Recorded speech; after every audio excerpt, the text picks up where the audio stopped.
Praise Lord, good morning. आज सुबह के मनन में मैं आपका स्वागत करता हूँ।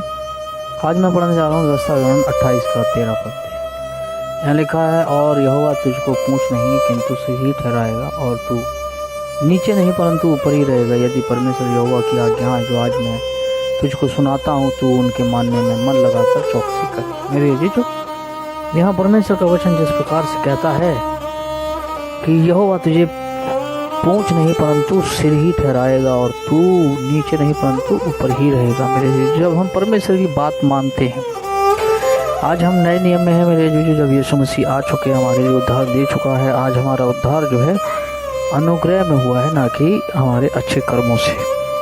आज जो कुछ हमें करना है, यीशु मसीह ने हमें जो आज्ञा दी है आज के समय में, वो है उससे प्रेम करें परमेश्वर से। अपने सारी बुद्धि, सारे प्राण, सारे मन से प्रेम कर परमेश्वर से। जब हम परमेश्वर से प्रेम करते हैं मेरे जीजो, तो परमेश्वर हमें शिरोमणि ठहराता है। जब परमेश्वर के साथ हम चलते हैं, परमेश्वर के साथ हमारा रिश्ता जब अच्छा होता है, परमेश्वर के साथ हमारा जब हमारा कदम दर कदम परमेश्वर के साथ हम चलते हैं, सर्वोत्तम परमेश्वर को जब अपने जीवन में ठहराते हैं, तब परमेश्वर हमें आशीष देता है। अरे जीजो, जब व्यवस्था विवरण में परमेश्वर ने ये व्यवस्था इजराइलियों को दी, तो उन्होंने परमेश्वर ने कहा कि जब तू इन आज्ञाओं को मानेगा तो मैं तुझे आशीष दूंगा, यदि नहीं मानेगा तो मैं तुझे श्राप दूंगा। बाइबल में इसी व्यवस्था विवरण 28 अध्याय के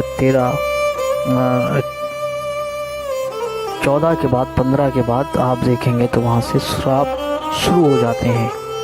और श्राप एक नहीं मेरे चीज़ों, वहाँ पर श्राप की जो दर है वो बढ़ती गई है। अगर प्रभु की बात नहीं माने। आज बहुत सारे संसार में जो लोग हैं परमेश्वर की बात मानना नहीं चाहते। इवन प्रभु के लोग भी जो अपने आप को सो कॉल्ड अपने आप को प्रभु के लोग कहलाते हैं, वो भी परमेश्वर की बात मानना नहीं चाहते। और वो एक मुसीबत के बाद दूसरी के बाद तीसरी के बाद चौथी, वैसी मुसीबतों में वो दिन ब दिन फंसते चले जाते हैं, लेकिन परमेश्वर की तरफ कोई लौटना नहीं चाहता।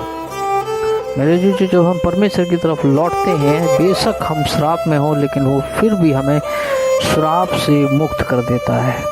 हम उस श्राप से छूट जाते हैं जिस श्राप में एट प्रेजेंट हम हो सकते हैं। लेकिन शर्त यहाँ पर यही है कि हमें उसके पास लौटना है, प्रभु के पास लौटना है। उड़ाऊ पुत्र के जीवन से अगर हम देखें, वहाँ पर जब उड़ाऊ पुत्र उस श्राप में जी रहा था, इवन उसके जीवन में भयंकर अकाल था, उसके जीवन में बहुत भयंकर दुविधाएं थी, समस्याएं थी, कष्ट थे। यहाँ तक कि वचन में लिखा है वो सबसे जो गंदा जानवर है उसका भोजन तक उसने करने की इच्छा करी। उसकी दुर्दशा इतनी गंभीर, इतनी दयनीय हो चुकी थी क्योंकि वो श्राप में था। लेकिन वचन में लिखा हुआ है, जब वो अपने आपे में आया और उसने डिसाइड करा कि मैं अपने पिता के पास लौटूंगा, तो वचन में लिखा है कि उसका श्राप उसी दिन परमेश्वर ने, उसके पिता ने समाप्त कर दिया। मेरे जीजो, आज आप और हम कहाँ हैं, इस बात को हमें समझने की, सोचने की आवश्यकता है कि आज हम कहाँ हैं। यदि आपको लगता है कि आपकी परिस्थिति ठीक नहीं है, मेरे जीजो, उसके पास लौट आए। He will do the miracle for you. The great miracle he is going to do today.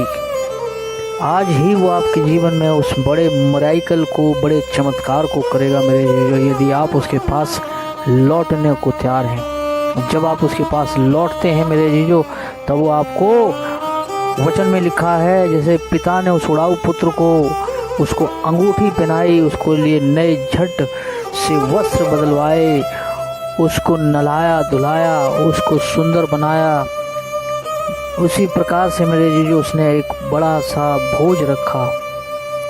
मेरे जीजो, जब हम लौटते हैं परमेश्वर के पास, तो वो दिन बेशक आज हो सकता है। यदि हम लौटते हैं मेरे जीजो, तो हमें वो सिर ठहराएगा, ना कि पूँछ।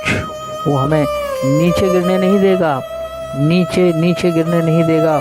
वहाँ से हमें आपको उठाना शुरू कर देगा।